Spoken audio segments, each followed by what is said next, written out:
Welcome to The Human Side of Money, a show dedicated to equipping financial advisors with the skill set required to work with emotional human beings on the emotionally charged topic of money. You'll get practical tips and insights on applying behavioral finance into your practice from conversations with fellow advisors, industry consultants, and experts in the fields of behavior, psychology, communication, and more. Each episode is designed to help you enhance client outcomes and forever change the trajectory of your advisory business. Now here's your host, Brendan Frazier. Rick Foerster, welcome to the show. Thanks for having me. Yeah, I normally feel like, typically at the start of these, I don't really like to look at or consider the bio. It's like, hey, let's go ahead and get into these conversations, get these things flowing. I kind of give a little intro beforehand. However, I'm going to mix it up this time because partially I think because your bio is your background, or the part that I'm reading is a key part of the conversation that we're going to have, and we'll see where it goes, but most likely around this idea of enough and what happens when you have enough. Can you have enough? Can you ever be psychologically free? That kind of conversation. But so when I look at it and I read what it says, which I would normally never do, but I think it's helpful here. You became financially independent at 38 after a startup that you helped build went public. You were ready for the next step, and then you started asking yourself, what do I really want? And over the last 2 years, you've been exploring that question to determine what life's like, thinking about meaning, belonging, and identity. Okay, so that's helpful and instructive and important, I think. But there's a lot of gaps to fill in there that I think would provide some really helpful and insightful context. So can you just paint the picture for the journey? Like, we know that how old are you now? I'm 40. 40. So it's been 2 years since that moment. I think you need to take us back first. You tell me if I'm wrong, though, to even before that moment, in terms of like what you were doing and what led up to the moment itself. And then we can move into how that led to what you're doing now. Yeah, sure. I mean, I won't go back to like the beginning, in the beginning. But, you're like, I was born in... Yes. Yeah. No, I won't bore people with my early life. Is boring, to be honest with you. But, really for purposes of this conversation, in my 20s, I was having this kind of typical quarter life crisis. What's the meaning of life? And is this really all life is? Is just, 9 to 5, Monday to Friday, and so on. And I had this kind of big hole of meaning, which will kind of keep coming back, I think, in this conversation. Yeah. And, I was fortunate enough to stumble upon this startup, which I joined as like the 6th employee. And that opportunity really just filled the void, completely filled it. And I jumped straight in. I loved it. And it was overwhelming and all enveloping, and all those startup stories about just being brutal and difficult, but just a live experience. And, I was there for a long time, 12 years. Most startup stories do not end particularly well. And so I'm very grateful for how things turned out. I never want to really advocate for startups in the sense of like, oh yeah, like it'll all work out nicely for you. And, because it most of the time doesn't, but, really I held on through a lot of turmoil and really helped build this company. We, like I said, I joined from an early stage and we were almost at zero, but helped join this medical group company to over a $2 billion company. We went public in 2021.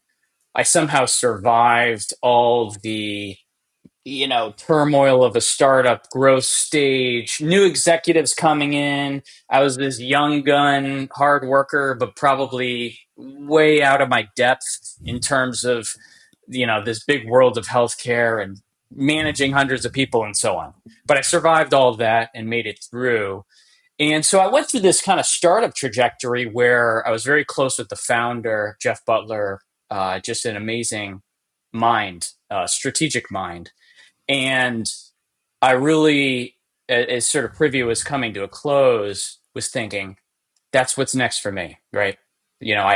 I'd done the early startup thing, gone through the growth stage. We went public. I became a senior executive.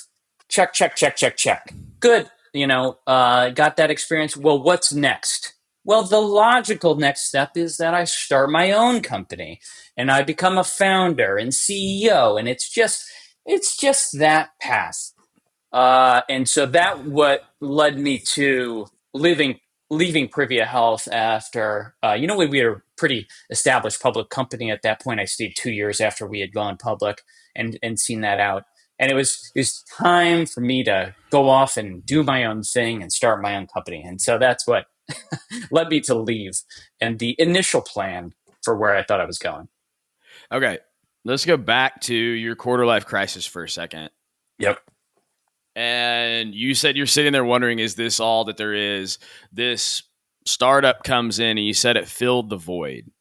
What did it offer? What did it do that this other job you were in didn't do? Because I think it's possible. I think it's not crazy to sit there and think like, oh, you went from one job to the next. How could it have filled a void? But the way you spoke about it, clearly it did something for you. So I think it's helpful in terms of helping people think through like, hey, how do I fill these voids? What did one do? What did the startup do for you that the other job didn't? Yeah. So before the startup, I was in consulting, and I don't want to knock any career, but for me, it was terrible. There's something about consulting, about advising other people to do something, and then they just don't do it, or they execute it in a different way, and you're just hands off to the accountability, the results, to the work. You're creating slide decks, then hoping someone does something with them. But most of the time, they look at them, say, "Oh, this is really great," and then they throw it in the trash and they do something else. And I'm just not trying to poo-poo other consultants. I'm sure it works for other people, but it just didn't work for me. And it's a large organization. Large organizations can feel very claustrophobic to me. Too many rules, too many processes, too many, follow. If you just do these steps, you'll be fine. And that stuff just makes me feel really suffocated. And so going to a startup where it was like wide open, we're trying to figure out what this problem is. What's our product? What do we do? Who's our customer? And, I'd go out there and meet with the customer every day. And it was in healthcare, no less. And we were doing something relatively cutting edge to help the healthcare system. Obviously, it's a huge problem. We didn't fix it. But we made a small dent in the problem and really helped shape sort of, there's this whole trend in healthcare right now that we were part of.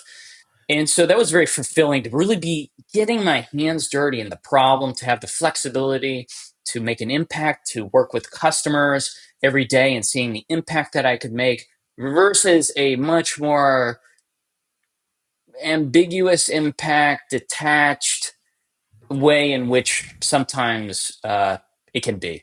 And I felt like that actually came back to me in my later years at the company Privia Health, where I just kind of become too detached. I was too removed. I was an executive, sometimes not in the weeds of all the customer relationships, and so some of that feeling came back to me later on. Was that part of why you decided you needed to move on and leave and do something different? And at the time, when you thought you were going to found and start your own company? Yeah.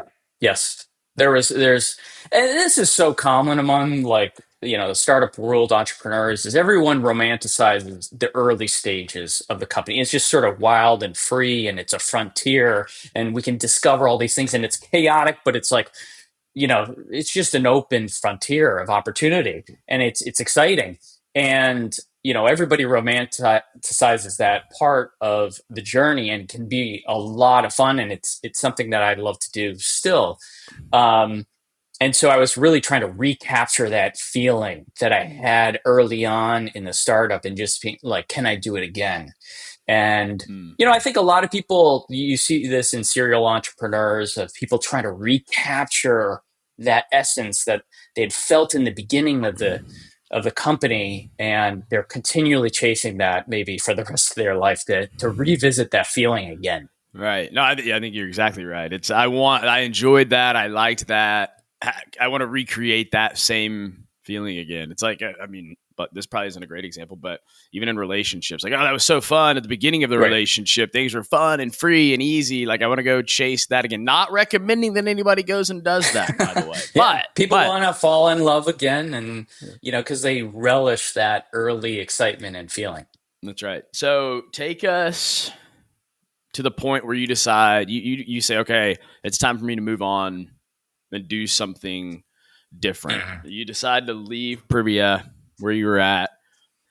You thought you were going to grow another company, but you didn't end up doing that. So how about, let's do that. In the first few days after you leave, what is that like? What are the conversations like that you're having with your wife? Like, what is it? What was that time like? And maybe I'm asking, I think probably because knowing that you didn't end up founding and starting and growing another company, I'm guessing that things happened in that time period that probably shifted things in your mind a little bit. But if that's not true and there's more to it than that, then no. Yeah, I'm not going to lie to you. It was a really messed up period. Well, so okay, but I think that's really good. I think that's really helpful and important because talk about romanticizing. I think it's easy for some people to sit back and romanticize and be like, "Oh man, you were 38 years old and financially independent, and you had a blank slate of open opportunity." Like, I feel so bad for you. So I think it's important just to hear those words that it was messy. Yeah. Take out your violins, everybody. No, it sounds terrible. No, but whatever. People can feel sympathy for me or not. It doesn't matter. But so here's the plan. The plan going in was, I'm going to take 3 months off, get bored, and then start another company. I thought I only needed 3 months off.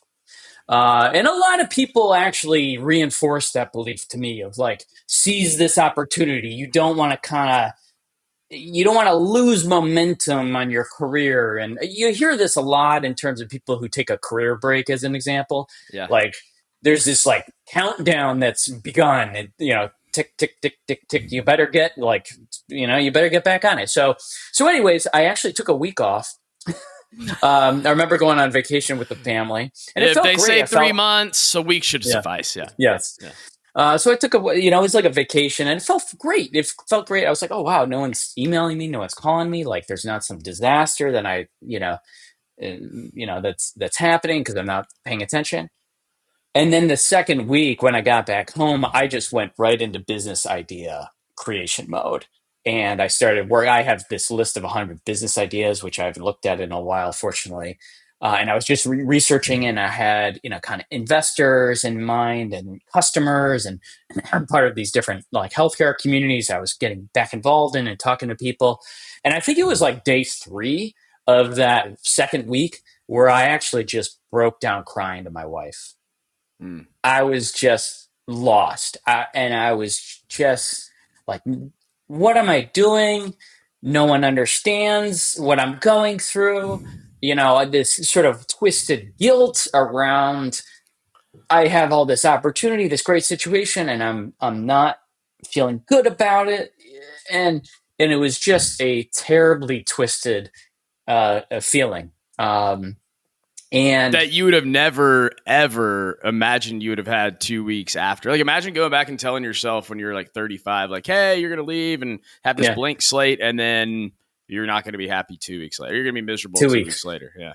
Yeah. And the honest truth was I shoved the feeling back down. I just swallowed it. And I've kind of progressively learned that is a skill of myself, sort of suffocating myself emotionally, where stressful situations pop up and nerves and, okay, shut the F up. Like, I don't know if we can swear here, so I'll try not to. It's happened. But it's happened. Okay. Sometimes I let a loose F-bomb go. But, just shut the hell up and get back to work, right? That was my mentality. Yeah. And so that's what I tried to do then.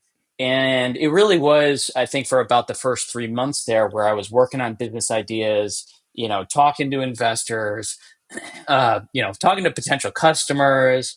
I was also at the time talking to VCs who were recruiting me into their portfolio companies or private equity companies who were trying to recruit me. And, I was just in the mix still. Like I really hadn't stopped working. I mean, I guess I, try to go to the gym a little bit more and things like that or sleep, but just still in the mix. And about 3 months in, it wasn't like this one moment. It was kind of more of a bleeding in that culminated into this like, what the hell am I doing? What do I really want? Is this what I'm doing, what I really want to do? Or is this what somebody else wants for me or the path I'm on and I'm just on autopilot? I was lost. I really didn't understand my own motivations or why I wanted what I wanted. I couldn't explain to anybody, why do you want to start a company? It's just the next thing to do. Mm.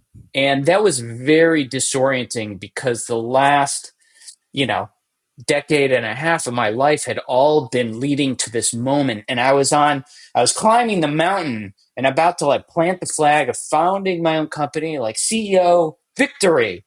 And like, I'm like nearing the summit and I'm like, do I actually really want that? And it was a terribly disorienting moment. You say nearing the summit, like how close were you? Are we talking like you've got the name, the brand, it's trademarked, you got like funding lined up? I mean, I have investors in mind. I have a name lined up. I have LLC or whatever that was going to be the kind of starting place and so on. And so it was close. I mean, I really, looking back to that time, feel like I dodged a bullet, and by not taking those next steps. Yeah. And I really have a ton of sympathy for everyone else who has gone through a transition like this and jumped back into something, especially that old thing that makes them feel safe and valued and loved, where they feel that self-worth. I have total sympathy for those people because, an inch to the right or left, or change the circumstances slightly, I'm not sure I would have done something different. And then, bam, another decade of my life gone into the next business and all these questions that I eventually, sort of worked my way through, I would have just put that off for another decade or more easily. But okay, so you didn't do that. As you said, you dodged a bullet. Yeah. What was it that made you pause or actually truly sit there, reflect, and think, is this really what I want to do? Like who, what, how did you dodge this bullet? Yeah, it's really always in these stories. It's like, we're talking years later, and it's like, bam, this one like single thing. If I don't want to oversimplify it for anybody, right? This is like weeks and weeks of like self torture. But if there is kind of like a moment that is easy to explain, I was talking to a woman, Ann Lair, who had actually been my executive coach. I got an opportunity to work with an executive coach at Privia. And I called her up. She's nearby, and I was just like, I'm struggling so much with where I'm going, and I just like I feel this momentum for this one path, but just something doesn't feel right. Like I can't, and I don't know what the other path is. I think that's another really hard thing for people who are in transitions. They don't know what the other options are, or haven't really played it out, right? Right. And so we had a great conversation, and one of the things that stuck with me is she said, you should leave the country. And, I didn't end up leaving the country, but really what she meant was you need to get away from all your old rhythms, structure, the network. You need to get away from your obligations and commitments. Of course, you've got your family and you have to, stay a father. You can't just let that go. But, don't abandon your family, but that's, but like you have to disappear for a while, go into the wilderness kind of, thing. And I didn't end up going abroad, although I know other people who have done that. And I think that sounds like it's been very beneficial for people in a transition to really like kind of break the rhythm. But I just cut it all off. I went dark. I stopped working on any business idea. I stopped taking any meeting with anybody. I removed all obligations, and there are even obligations where I feel guilty about it because it's kind of more volunteer, community service oriented. But I just felt like I had to like get down to nothing. Mm-hmm. And I, in that period, had a few priorities for myself. One was family, so that's really been the. By the way, man, if I didn't have my family, I don't. That is my anchor through all this. I don't know if I could have made it. Yeah. But I'm a very involved father now, and my kids are young. They're 5 and 7 now, and I'm just so grateful that I've been able to be, there for them, picking them up from school, dropping them off, playing with them in the afternoon, being their soccer coach. That's just so important to me. But so that was one major priority. Mm-hmm. Fitness has always been another key part of my life, and I really just amped that up to be like, man, I'm turning 40, right? Like back starting to like, miss some pain and weird things turning up. Like, if I don't really work on my health now, when will I? And so that's been a big priority. Fun, and we can talk about more about this, but just like allowing myself to enjoy things again. I was so productive, oriented, and Yeah. just, like I got to do this thing because it's going to accomplish this goal versus like doing things just because I like them and I wanted to do them. And so I really prioritized that. And then the last was reflection. And that was where the writing came in, where, call it whatever you want to call it. You can call it journaling. Like I didn't publish anything to the world until, must have been like 6 or 9 months later. But I just sat down at my computer every morning, blank page, and just unloaded my thoughts. Could be about anything, could be about lessons learned from my past, could be about just this, what am I feeling right now? Could be, where do I think I'm going? What are my key lessons learned? All that stuff. And I just unloaded all these thoughts out of me. And I began to really love the process of writing. And, that I'm sure we'll get into kind of, how things have evolved over the last 2 years, but that's kind of been like my thing I've really latched onto. And I would have never planned. I would have I didn't grow up writing. I talked to my parents and they're like, what? Like you never like really liked, English class. You never liked, you just never liked that stuff. You weren't like writing short stories to yourself or something like that. So this came out of nowhere, to be honest.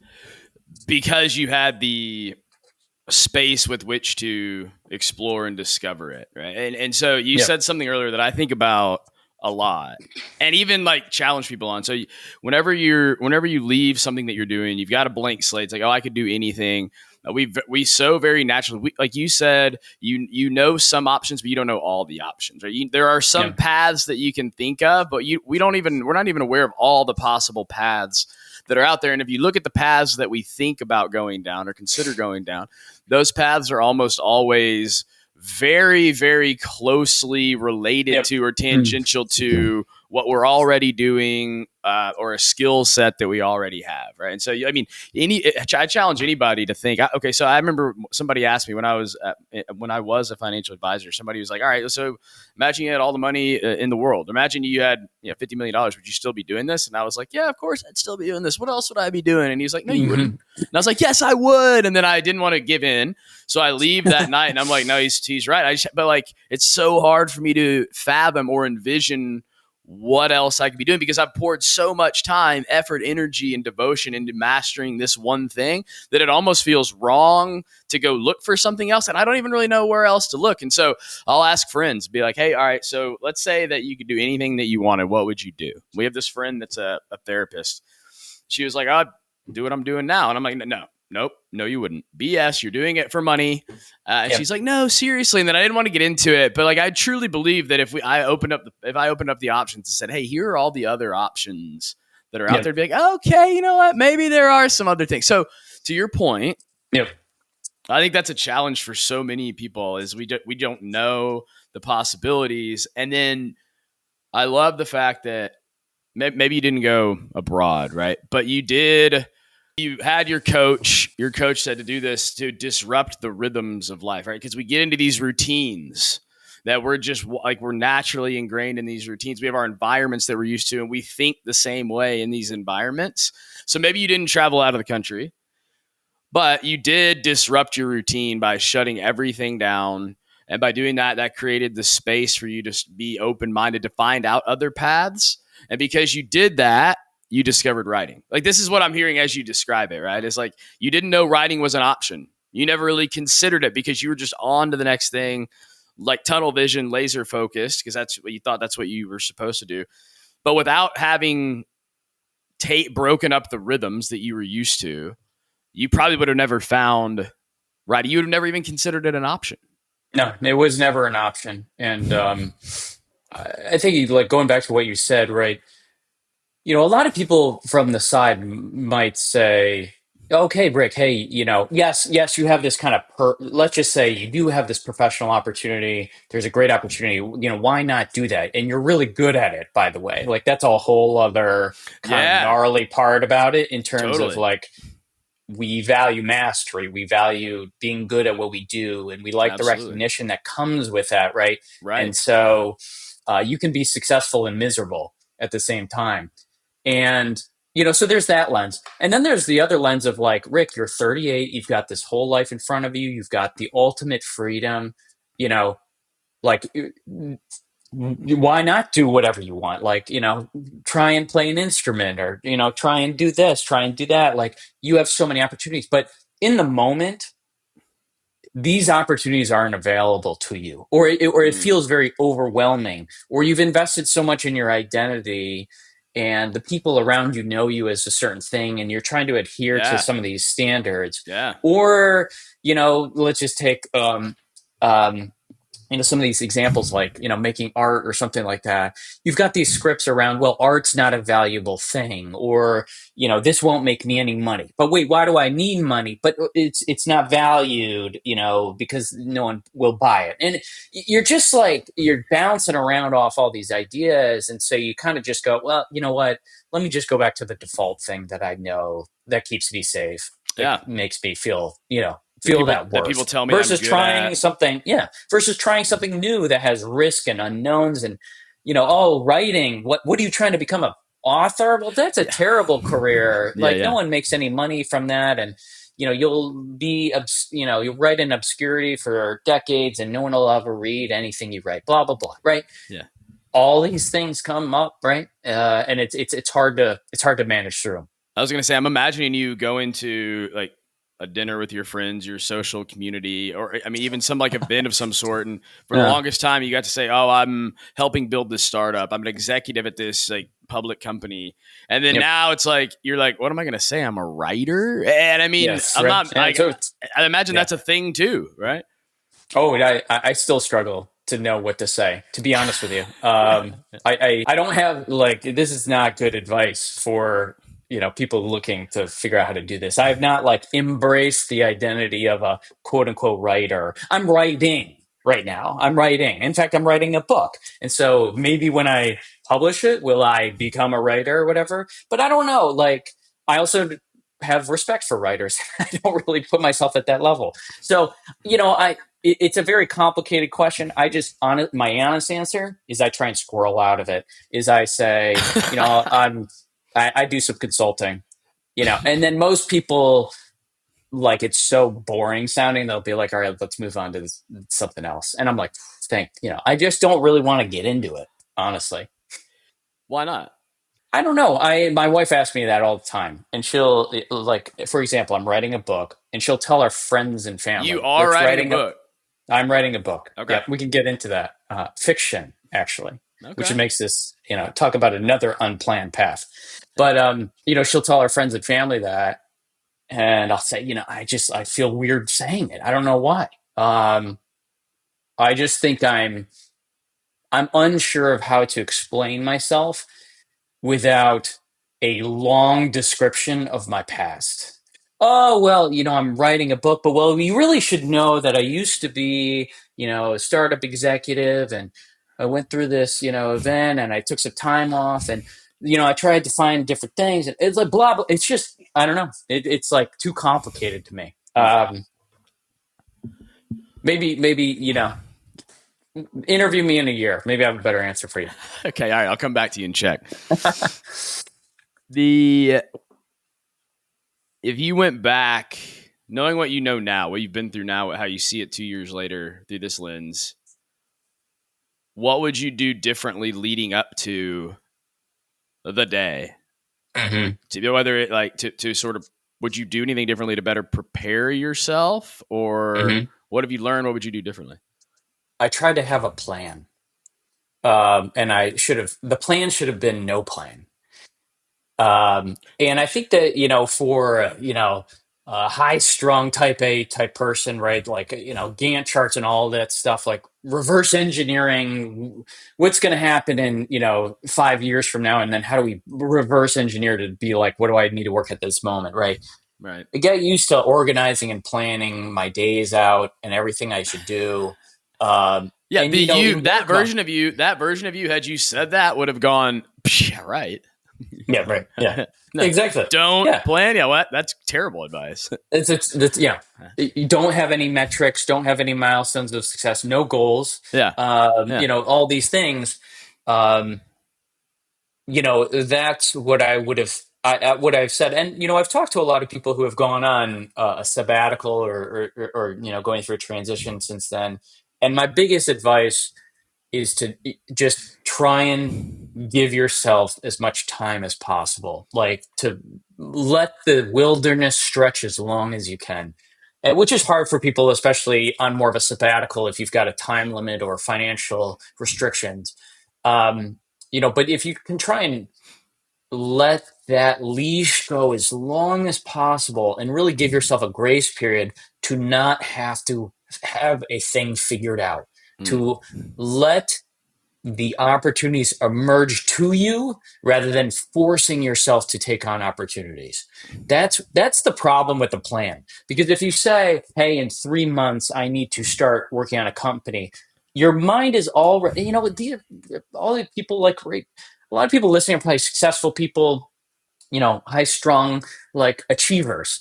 And so, you put like, oh, I'm going to take 3 months off, and in 3 months I'll start a company. Well, you're already going to start thinking about that company and what you're going to do and so on. And really what you need to say is like, I'm not going to do anything for at least 3 months, and maybe it's 6 months, which is very hard to do. Yeah. And so just allowing yourself not to put any plans together, leaving your days open, and just approaching every day as if, what spontaneously do I want to do this day? What am I in the mood for? And if my old brain is saying, well, you really need to sit down and write, and you need to like get through 10 pages. And if you don't do that, you're not being productive.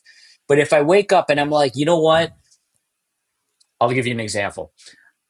I watched the Matrix trilogy in the middle of the day, the span of 3 days, just because I felt like doing it. And it was like, I was like a couple months in, and I was like, dude, you're watching the Matrix. Like, Keanu Reeves jumping and defying gravity and all that stuff. Like, what are you doing here at 11 o'clock on a Tuesday? But it felt great. Like, it just felt awesome to allow myself to do that and not forcing myself into this cage of what I had to do or what I should do. And I just think those little moments of like retraining yourself to be like, I'm interested in doing this thing. Let me try it, and maybe it doesn't work out, right? There's things that I've tried that didn't work out. But just giving yourself like a little bit of leash to try something and be like, oh, that's what it feels like to want to do something, to do it. And then, maybe you do it again and so on. Like retraining yourself if you've conditioned yourself to do obligations just your whole life. So let me throw maybe not a counterpoint, but opposite experience. You can see how you interpret it through the lens of what you just said. So the idea being, you went in, you're like, hey, I'm at this point where, I'm financially independent. Thankfully, I've got the runway to be able to do something else. And you went into that period with a plan, right? So you're like, hey, yeah, I could do whatever. Here's my plan of what I'm going to do. It was, I don't know, this is probably earlier this year. I saw a quote from the co-founder of Loom. His name is Vinay. Yep. I read this piece, by the way. Have you? Okay. All right. Okay. Yeah. So anybody, I know what you're talking about. I'll summarize it for anybody that's not familiar with it. But in 2023, they sold to Atlassian for $975 million. Basically, his whole point, he comes out and he blogs about it, right? And his whole point was, I sold this company. He goes, I am rich and I have no idea what to do with my life. And so and that kind of stuck out as like this whole idea of like, we all think, oh, if I just like get to this number, if I can accumulate or get to a certain level of money, a certain level of wealth, if I can have enough, then I'll be happy. Then all my problems will go away, right? And in fact, I was talking with one of our advisors a couple of weeks ago. He said, he's like, Brendan, I have a friend who just sold his business for $100 million, and it's only been 3 months. And he called me up, and he was like, I'm the most miserable that I've ever been.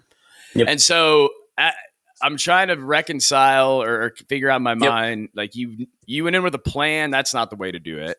Yep. I don't know how to say his name. I'm just going to call him the co-founder of Loom. It's like, hey, here I am. I'm rich. I've got a blank slate, but I don't have a plan. And I have no idea what to do with my life.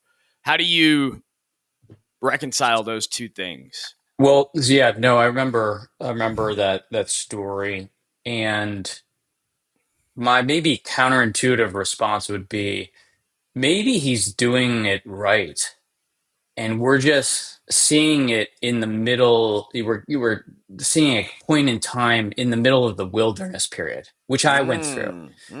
And there's this book, William Bridges wrote this book, Transitions. It's kind of like the Bible on transitions. It's very good for anybody who's listening. Like life transitions, is that what it is? Or it's just called Transitions. But is it like the transitions in life? Is that the premise of it? Any type of transition. Okay. A lot of it is around job changes and things like that, but it could be retirement or you lose a loved one or go, things like that. Move. Any type of transition. Yeah. Okay. And he was one analogy that really stuck out to me, that when people are going through a transition, they feel like it's crossing the road where you're trying to get to the other side as fast as possible. It's just get across. That's the objective. Get to the other side. Find the next thing. Because sitting down in the middle of the road is about the scariest, like dumbest thing you could possibly do, right? But you have to go through that transition to really come out of it better on the other side. And that really counterintuitively means sitting in the middle of all that discomfort, that suffering, and really working through that to get to the other side.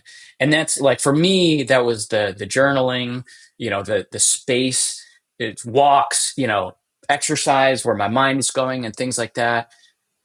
It's the working through of the lostness and letting yourself do that versus the alternative, which is most people say, again, shut the hell up and get back to work. Like you get to the other side, find the other thing, or go back to the old thing. And for the co-founder of Loom, that my reaction was, people love these stories. I mean, if you're like, people love dunking on people in these circumstances. It's like, okay, good to hear that being rich isn't the answer. And I feel better about myself. Yeah. Yes, and it's just, of course, people just like dunking on that type of person. Sure. But like the point is, like, I actually think it's maybe okay what he's going through, and for him to try and live with it, and again, like I was saying, like extend that runway of the wilderness as long as you can, and not force yourself out of it, because that's where the answers start to emerge. And it's going to sound, I mean, I'm already starting to sound really woo woo here. Like, but it's just like, if you want to have these type of things reveal themselves to you that are genuine, intrinsic, they're not forced upon you by the outside, then you need to go into that disappearing. You need to go through that wilderness period of loss, and you're fighting and you're trying things and most things aren't working, and and you're fighting through that, and you're just looking for little flickers of light to move towards. But the key is to not grasp onto the next thing so urgently as the answer, because then you will become lost again. So if you were to rewrite what he said, it would be like, I am rich and have no idea what to do with my life, ... And you would throw in there, and that's okay. You should embrace it. Yes. Yeah. Let's check in on you 2 years later and see how you're doing. All right. And I think a lot of founders in particular, or, we can talk about work identity, where people who have invested so much of their identity into this one basket of their work. And then when they, entrepreneurs who it's like, I've built my, a company that's my baby, and I've thrown my heart and soul into it. And even if it's a good outcome, there's plenty of bad outcomes, but even if it's a good outcome, it's letting go of that baby. You feel an immense sort of loss. It's a death. It's a death that is very close to you. And people don't understand that you need to grieve death in order for you to really overcome it. You don't get through death of a loved one by shut up, shut off those feelings, right? I mean, I think we logically coming from the guy who told us just a few minutes ago that he's notorious for shutting down the feelings, right? I'm excellent at it. Yeah. And I think a lot of people are. I'm an expert. Unwilling to feel that feeling, and so they want to shut it up and move on. Yeah. Power through. Yeah. So. Anyways, right. I know this all sounds woo-woo, but the me 2 years ago would have been like, dude, this guy has been taking too many, ayahuasca retreats in the mountains or something like that. I get it. I understand. I would be skeptical of myself too. The good news is you're on a podcast where most people recognize and embrace the reality that that our psychology and neuroscience and behavior is very much an important function in our life. So you've got an audience that's more receptive to it, number one. But number two, you call it woo-woo, but everything you described, we could easily go find psychology and neuroscience research that would back up the reason why disappearing and unplugging is actually beneficial for you, like what it does to your brain, how it allows you to open up new pathways. I mean, we can call it woo-woo just because we don't have the research in front of us, but we could go find it and back it up with whatever data and research that we needed that would at least appease the come on, let's talk black and white crowd. Right? Hey everybody, Brendan again. First of all, thank you for listening. Second of all, if you listen and you're thinking to yourself, I like this, but I want to dive deeper, I want more ideas and insights on how to apply this day in and day out, there's two things you can do. First and foremost, you can subscribe to my monthly newsletter that I write called The Wired Advisor. Every month, there'll be one article and then 5 resources that I've found from around the internet and the industry, articles, podcasts, videos, social links on the best ideas and insights to apply the human side in your practice, your process, and your conversations. If you want to sign up for that, go to www.rfgadvisory.com/newsletter -subscription. That's www.rfgadvisory.com/newsletter-subscription. That's where you're going to get the best ideas and insights. But the other option is to go find me on LinkedIn. So go to LinkedIn, search Brendan Frazier, and I post pretty much every day on ideas, tips, and insights for you to be able to master the human side of money. Yeah, that's so right. I will. I'm going to make a promise to the audience that I will do my best to get the co-founder of Loom on the podcast. With the idea being, let's reevaluate in a year to 2 years. Don't know if it'll happen or not, but I'm going to give it my best shot because I would love to follow up and say, to have that exact conversation. So I'm going to see if I can do that. I don't know if that'll happen or not, but that does kind of, you sort of hit on it and alluded to it. You wrote a whole series, basically, what you called The Other Side of Enough. Yep. And I kind of think of even what the co-founder Bloom was going through. It's like he had enough. What's on the other side? And I think a lot of us, we think like, oh, like I mentioned earlier, if I just had enough, if I just had this much, if I could just get to this point, everything would take care of itself. You, from what I can tell, fill in the gaps or correct me where I'm wrong, but you basically set out on this journey to go, okay, we all want to pursue enough. I'm going to go talk to people who have hit the enough point and find out what's on the other side. Kind of like for all of you, all of us that want to know what it's like on the other side, let me go I'm going to walk over there and I'm going to come back and report what I found. So can you talk to us a little bit about where this investigative journey to figure out what that looked like, where that started? And then I'm sure we'll have plenty to talk about around like what you learned from it. Yeah.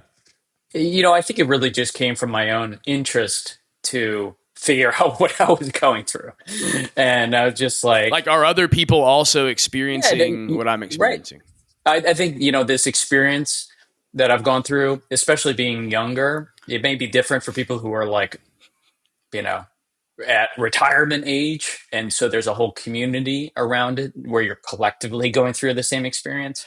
And it's not much different. Natural. I mean, maybe a little bit, but like anecdotally, it's not a whole lot different. It's a similar problem. It just happened. You just need less in order to get there because you're older, so you don't need as much to fund the rest of your life. But you're right. There are more people doing socially isolating. Can be right. Yeah. So, anyways, go ahead. Oh, yeah. I agree. I think most people feel very isolated through this experience, and like this is a weird experience. Everyone else seems to be doing just fine.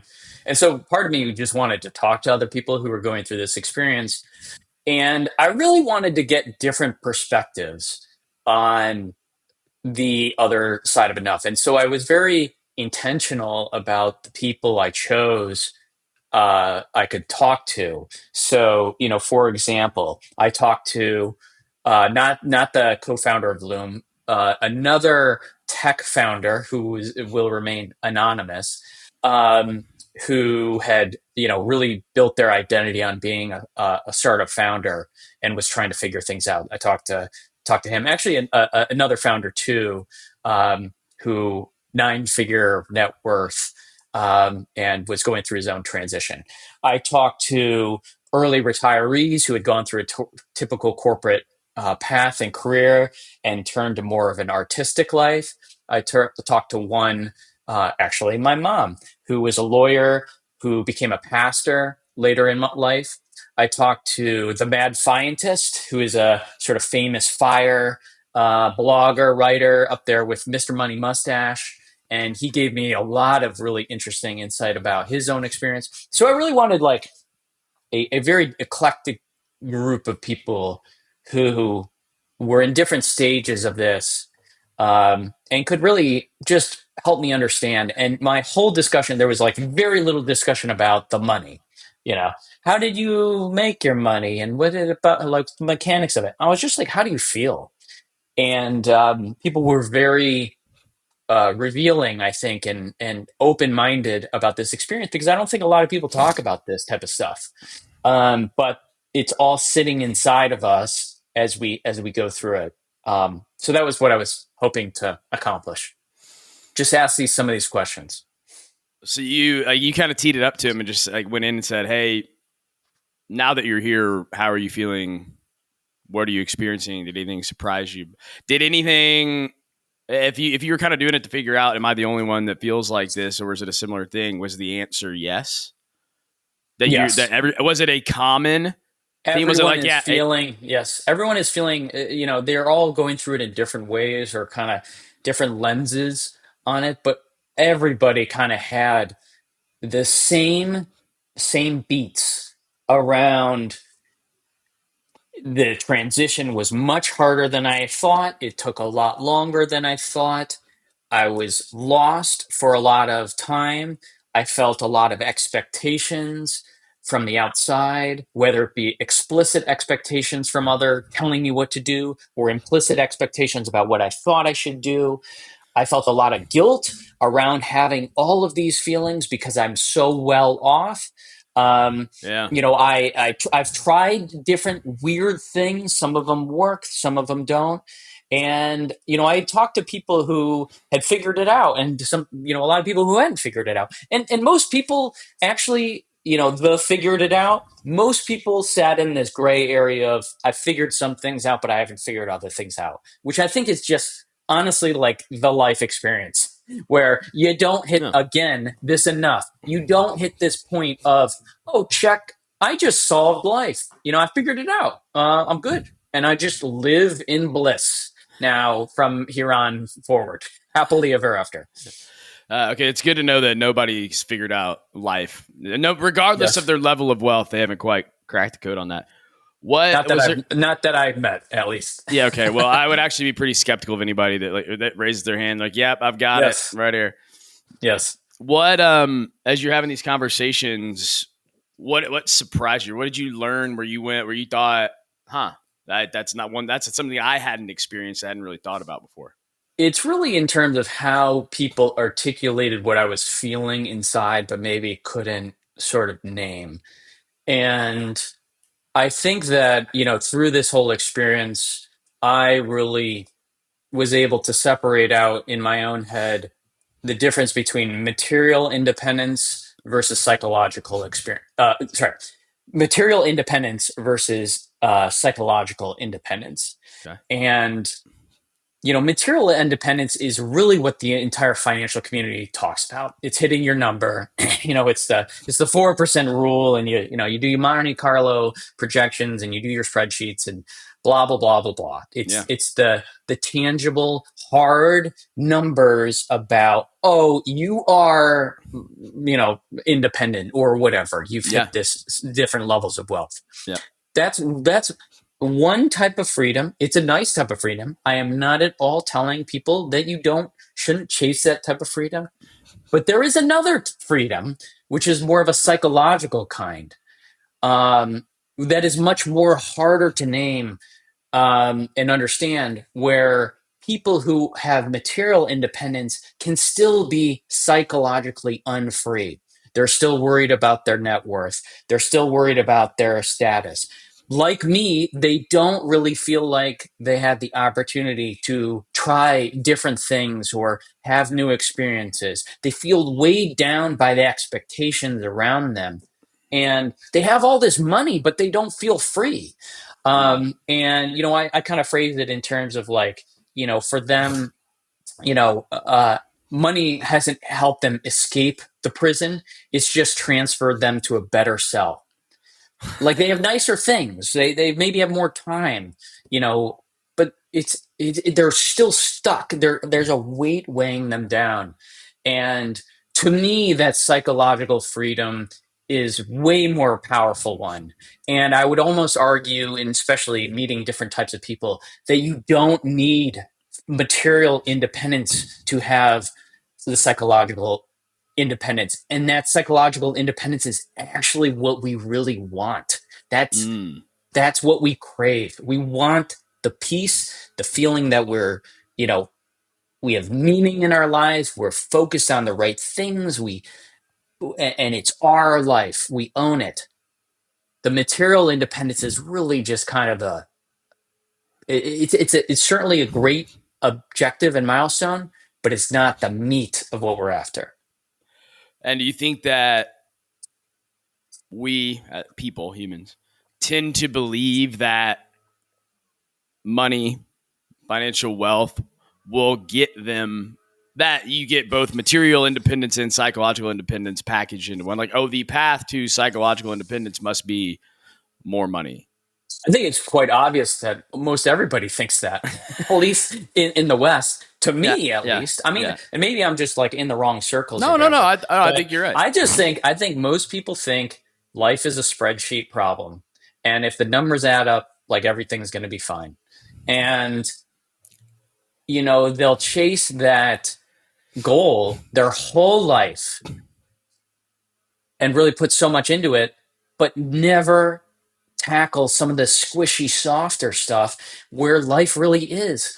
And that, I mean, I'm explaining my own self a lot here. So, like, I'm not trying to judge other people here as much as, like, I know this. Like, I know this very well from my own experience. Yeah. And I think the sort of putting off of those problems to this future moment where they'll be automagically solved, or I'll have more time to solve them, and so on, and all these kind of excuses we give ourselves that someday I'll figure it out, but I got to focus on this other real obvious practical problem now.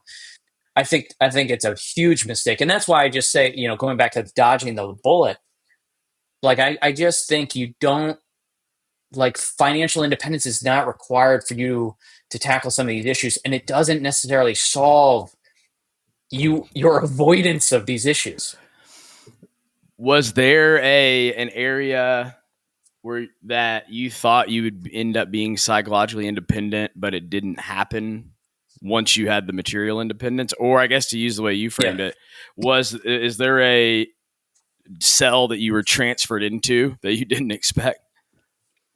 Yeah, I think I just didn't really think about it. It's kind of embarrassing to talk about it. Like, I was just so focused on getting to the end, that goal, and for me it was, I'll be financially independent, and that way I can build the company that I want to build, and have unlimited flexibility, and Yeah. I could do all these fun things with it that I wouldn't be beholden to other people. And I was really just focused on, how do I get to that moment, and how do I earn more money? How do I save more money? How do I invest that money? And, like, how do I get the numbers right on the spreadsheet? I was just blinders on, focused on that.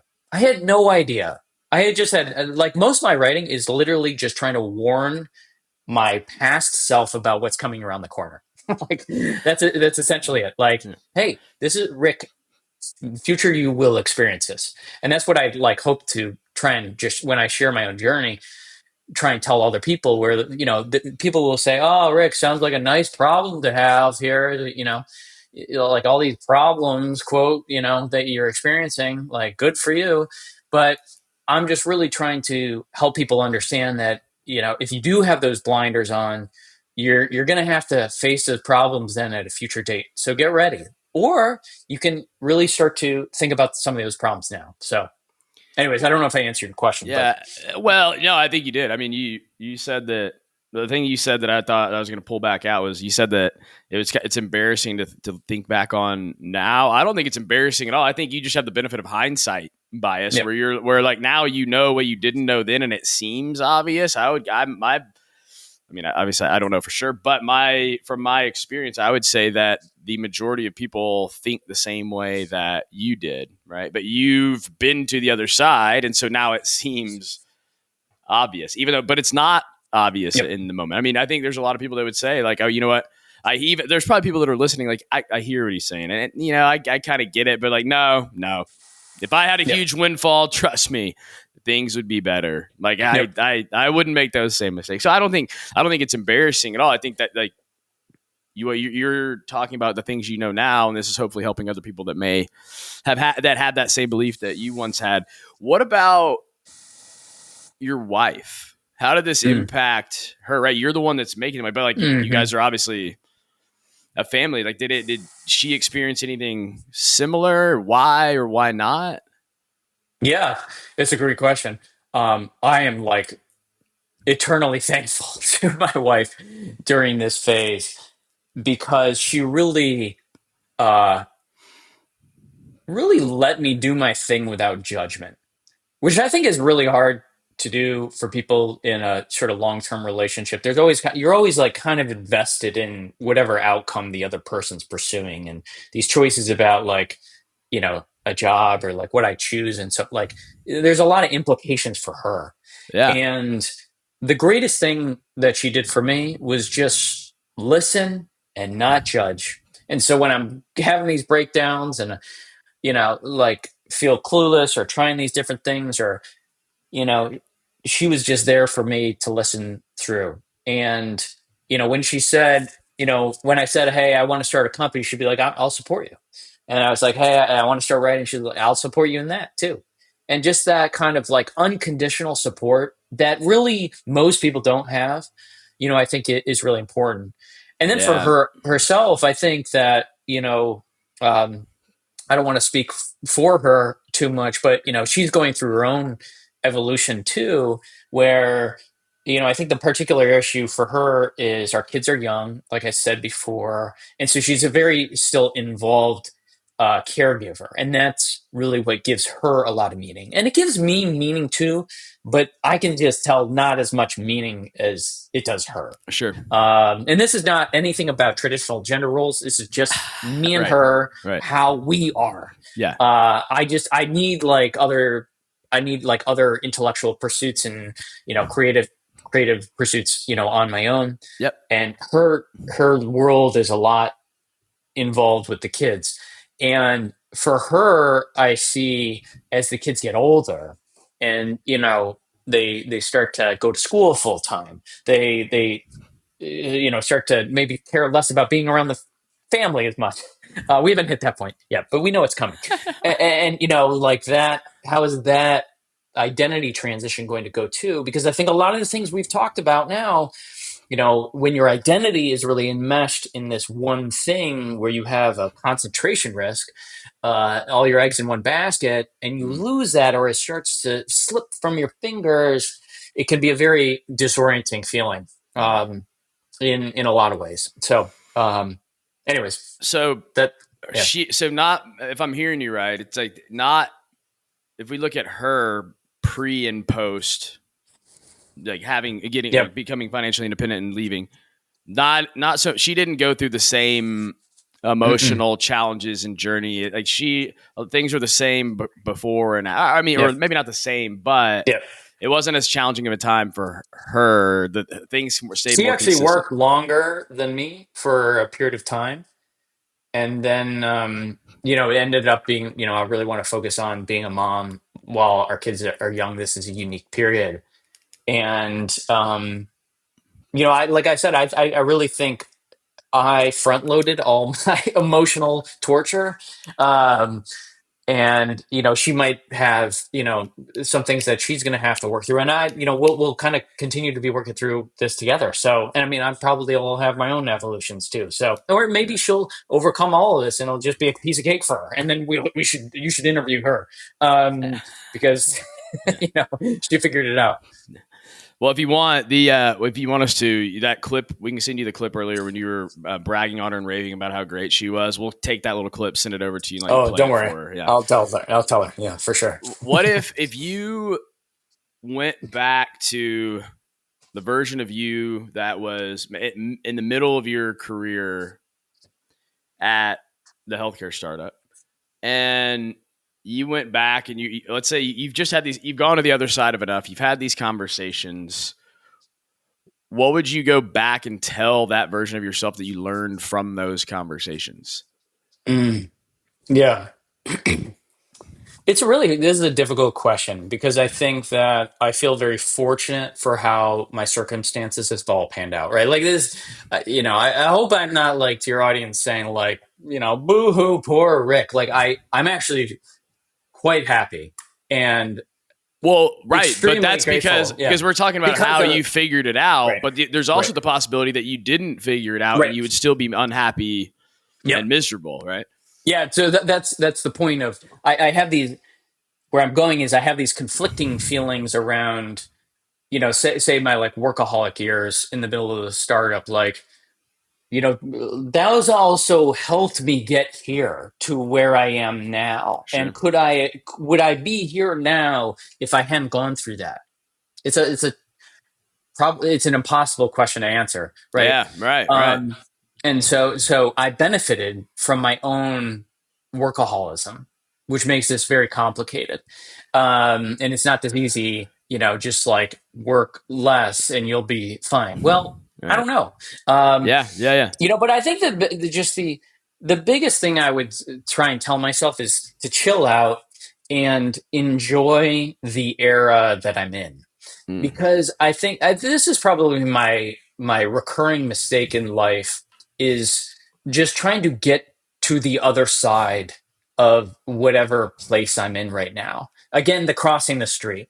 In college, you're trying to or in high school, you're trying to get to college. And in college, you're trying to get out to college. And then in your 20s, you're just trying to get your life secure. And, in your 30s, you're trying to find a mate and you're trying to have a baby. And then you're trying to raise the kid. And it's all well, damn it. College was a lot of fun, dude. Yeah. Why don't you just chill out and not be so high strung back then? Or in your 20s, you were free. You had all this flexibility and fun, and your body still worked fine. It's excuse me. Have fun during that period. When your kids are young, right?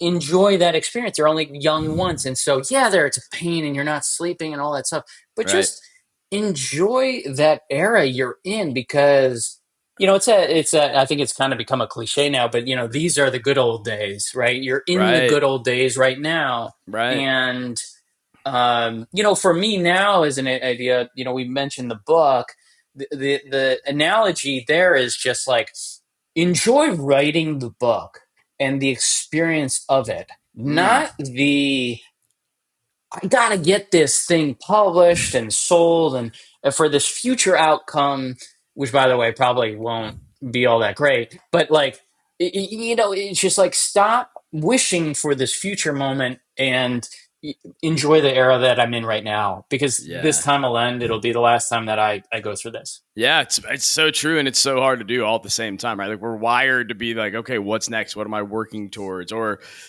when you are up in the middle of the night, you're oh, I can't wait to get to the point where we're not waking up in the middle of the night. And then, it's so true and so hard all at the same time. Yeah. On the idea of enough, before we move to the next question, this probably isn't even fair to ask, but I'm going to ask it anyways, just see what you think, what you say. But based on your experience and the conversations that you've had, is it worth working towards? Yes. Okay. I think it is worth working towards. It's, I just wrote about this actually recently for people if they're listening, which is freedom is not the highest form of wealth. Well, great segue, by the way. That was my next question. Okay. So nicely done. Well done. I wish I would have known you were going to go there. I would have been perfect. But you did it anyway. Go ahead. Right. Nicely done. Well, I think it's when I talk about freedom and independence and the difficulties, I hope I'm not articulating a point of this is bad. They're don't do it. It's a very worthy goal to pursue. It's a nice milestone. It's a great milestone. In fact, it's just not the end. That's the kind of, it's not all there is. And I guess going into, some of the freedom is not the highest form of wealth. Right, because hang on, I know we're throwing that out there, but I will say this. I'm going to pause for a second, and I was going to preface it this way and be well, the question was going to be, you've got a pretty controversial take, pretty hot take out there, where it's because we all think oh, the highest form of wealth is freedom. Yeah. What if I have all the money in the world? What does that give me? It buys me freedom. And I think we most people hear that and they kind of just naturally nod their head and agree, and they're yeah, that pretty much nails it. So now go ahead and explain where this hot take comes from, or why do we have it all wrong? Yeah, I think, I over the last couple of years have seen some of these takes from people, and it's even, Morgan Housel, Psychology of Money. He said it too. And by the way, I love Morgan Housel. I love the Psychology of Money book, but then there's others who have echoed a similar thing, which is this highest ideal, the greatest form of wealth is freedom, time freedom, to wake up and be able to choose what you want to do today. Do what you want, when you want, with whoever you want, right? Like I said, it's a great goal. It's not enough. It's not enough to have options and time, and it's not to be able to do what you want, because it's very hard to know what you want to do, as we've talked through now. You really, it's a place you want to get to for sure. Financial independence, the material independence, because it opens up a lot of opportunities, but then you have to take it. and you have to fill that independence and freedom with something. It's like removing all the negatives. You're still at zero, man. Like you just removed all these bad things you don't want in your life. You're still at zero. You need plus ones, plus twos. You need to find things that give your life its richness. And that, to me, in my own words, and what I've sort of now in my progress stumbled upon, is that meaning is the highest form of wealth. Where, and I mean meaning in a multitude of ways. I mean it in terms of an activity or thing you do, process, could be work, could be something else that gives you that deep fulfillment and sense of joy, flow states, of feeling that this, I'm meant to be doing this. It involves belonging, having a sense of community, that I'm not in this alone. And community can be an abstract thing. It could be it could be your family, it could be your community, it could be something a little bit more abstract where you feel like you're a part of a movement or something like that. And I think sort of a coherent narrative around the world is another part where you have a way of understanding the world and your place in it. And not that you have all the answers, but you accept your place in the world and your role in it. And to me, that feeling, that experience of meaning, is by far a higher form of wealth than freedom, because freedom just gives you opportunity to do things, bad and good. Yeah. Right. You can use that freedom horribly. And plenty of people do. We talked about it. I mean, right. And so you have to capture this something else beyond that. And that for me is meaning. What is it that gives you meaning? Yeah, I think that for me, sort of boiling it back down to some of those pieces that I talked about, the writing experience gives me an incredible source of meaning. Okay. And it's an end in itself. It's not just a means to an end. If it were a means to an end, I would be like, I'm writing so that I can grow my audience to blah blah blah size, and I'm gonna make money. No. I'm writing because every single day, without fail, this has not happened. The alternative has not happened a single time. Every day I sit down and I write. I love it every single time. It's just, I'm almost never had a bad day. I really enjoy it. I don't think of myself as the most amazing writer in the world, or that I need to be the best writer in the world. I enjoy the experience of writing. So that's one. I get into deep flow states, especially fiction writing. I get into deep flow states. The second is the belonging, where, I mean, I've grown up a reader, and I think my idols are writers. I think that the people I respect the most are clear thinkers who take a lot of chaos and complexity, and they turn it into a story or a lesson or an insight. And I feel some sort of attachment to that. Now, ironically, I told you, I have trouble describing myself as a writer, but maybe that's a longing that I hope for, that I could sort of join the, the empire of the authors. It's also no longer surprising that you like writing. Now that I know that, because you said I think your parents were like, "Oh, we never knew you'd get like that or enjoy that." Like, it was a surprise. But then you say that, and it's like, "Oh, now it makes sense." Yeah, and I think that the difference versus freedom is that you can continue to tap the well. It's every day, more meaning. You can keep going deeper and revisit it. Freedom is a milestone. I'm here. You got there. Now what? You don't Yeah. Versus like, there are a lot of people who in the kind of fire space, especially, who then go into teaching other people about fire. And that's fine, but it kind of feels like they're locked into this my meaning was finding freedom, and then I'm like stuck on this freedom train. Like I'm just like stuck in this cycle. And actually, just for a little tangent, this is what I talked to the mad scientist about, one of the OGs of Yeah. the fire Yeah. moment. And Right. he brought this up about how he had retired at 32. He was writing a lot about financial independence that gave him a lot of meaning and joy. But then after a while, he just started thinking, like, man, like, am I just like, is my life just all about financial independence, like before and after? And that's when he really uncovered his long lost joy of making music.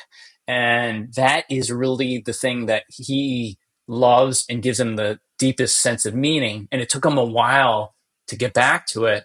Um, because he was kind of stuck on this train of like, it's about getting to freedom and then maintaining that freedom and then teaching other people about freedom.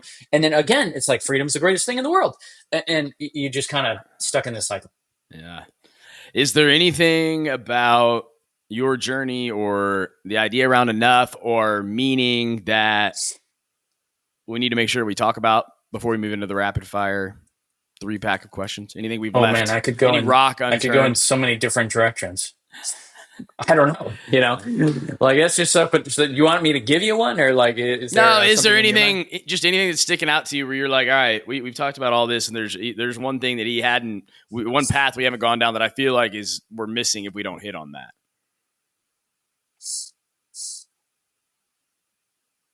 Yeah, I think that no, we can keep moving. I won't belabor it. Right, if it comes up, if it sticks out to you, I can always add more. I can keep talking if that's not clear enough. All right, we're gonna go to the rapid fire 3-pack of questions as we come to the end. First one, you get to gift one book to everybody that's listening. What would it be? Oh, by the way, when you're done with your fiction book, I'm going to give it to him, just so you know. So, I'll take care of that. Everyone here has to buy my book that will be published at a certain day. Does it have a title yet? Oh, I can't give away the title though. All right. Okay, I had to try. Copyright and all that stuff. But the book. So I'll answer this with the book I find myself gifting the most, which is The Second Mountain by David Brooks. Have you read that one? No. Okay. So I got it right here, actually. Here, The Second Mountain. Boom.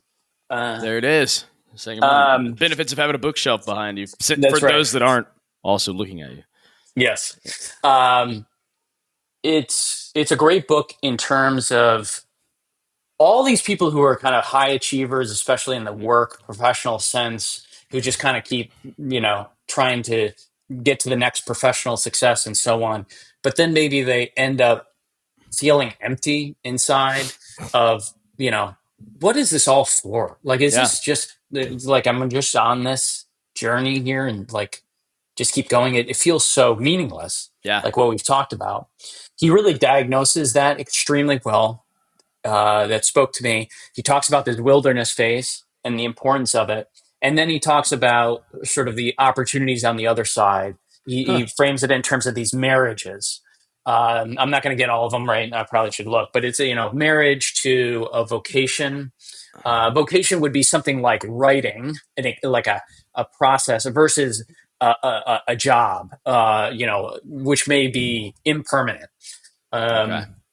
Love to potentially like a philosophy or a movement or a religion, philosophy to marriage to another person or a relationship. And then I'm like totally blanking on the fourth one, and I'm sorry. Well, that's okay, because the good news is you're gifting it to everybody, so they're going to get to read it anyways. They have to figure it out too. Yeah, anyways, it'll give them a reason to go get the book. So it's a good one. You get the opportunity to hang a poster in the office or the room of everybody that's listening, kind of spread a message around the world. What would it say? So one thing I told myself a lot through my last 2 years that has really helped guide me And I don't know if I came up with this. You know those things where you're like, you think you said it, but you're like, probably someone else said this.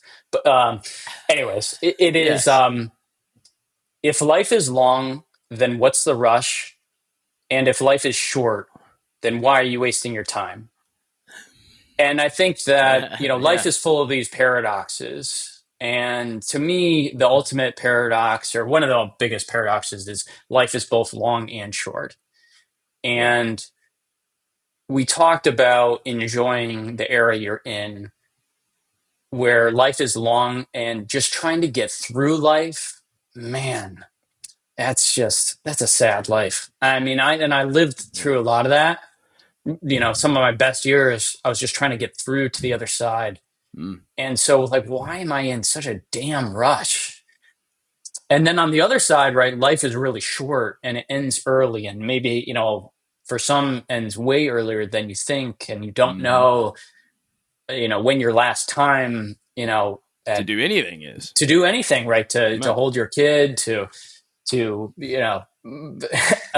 anyways, that'll send me tearing up if I go down that road. But, you know, life is short, right? And so why am I wasting it just worried about petty stuff? Like, oh, this person said this and it, like, their tone was not really nice to me, or like, why am I trying to impress all these people who don't give a damn about me or who don't even know me? Like, why am I trying to do all these things that really, don't matter? And Mm. I've been consumed by them a lot of my life. I still have these issues, but really, I think just, anyways, the point being, kind of recognizing the length of life and then also the shortness of it, I think is important. I like that. That's good. New tradition. You get to be the first guest to be a part of Yes. it. We're gonna have the last guest leave you a question that you get to answer. I told you before the show. Wish I could take credit Yep. for the idea. Completely stole it. Good. But here's your question: All right. what failure or what mistake, work or life, doesn't matter, in your life, has taught you the most? For people listening, he told me this at the beginning, and I said that I would think about it, and hopefully I would come to an answer by the time he asked me to that. Yeah. But it hasn't come up. Uh, I think it is just. I don't mean to be repetitive, but I do think it is my failure to appreciate the moments I'm in. I am most mm, jealous of people who just seem to be chill and in the moment and just enjoying life. yeah. And I feel like I am tormented by all these intense thoughts. And these kind of intense thoughts sometimes bring insights, and so they're valuable. But, like, just live, man. Like, just chill and blank out. Mm, Um, yeah. and I think that's what I struggle with the most. And the failure to live in those moments really, when they accumulate so much over time, like that creates a huge debt that you feel like, you got to repay somehow or whatever. Are you doing better at it And now? I think so. I think so. But I still get caught in my head. I think a lot of my wife, a lot of the people who know me, just like I just, I'm in my head a lot, and some of it is good and powerful, and some of it is, rumination, unnecessary.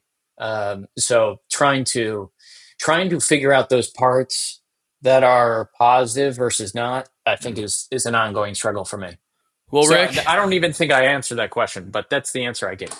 no, I think that was a great answer. Rick, thanks so much for being here. Thanks for joining us. Thanks for the work that you're doing to spread this important message. For anybody that says, "Hey, that was good, but I want to go dive in and learn more," go read about the interviews that you had with these people around Enough, or just any of the other work that you're doing. Where can Mhm. they go? What should they do while they wait on your book to come out? Yeah, it's the easiest way is thewayofwork.com. Thewayofwork.com. That's the easiest way. Got all my writing up there.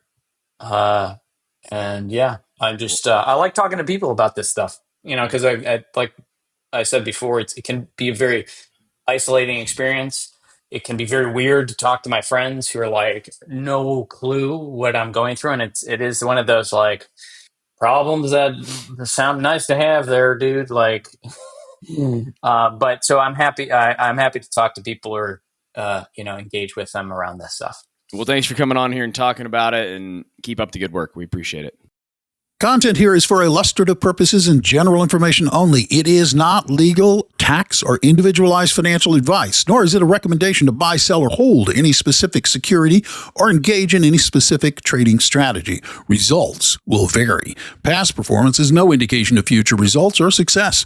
Market conditions change continuously. This commentary reflects the personal opinions, viewpoints, and analyses of the guest. It does not necessarily represent those of RFG Advisory, their clients, or their employees. The commentary should not be regarded as a description of advisory services provided by the guest or RFG Advisory or performance returns of any client. The views reflected in the commentary are subject to change anytime without notice. Advisory services offered by investment advisory representatives of RFG Advisory, a registered investment advisor.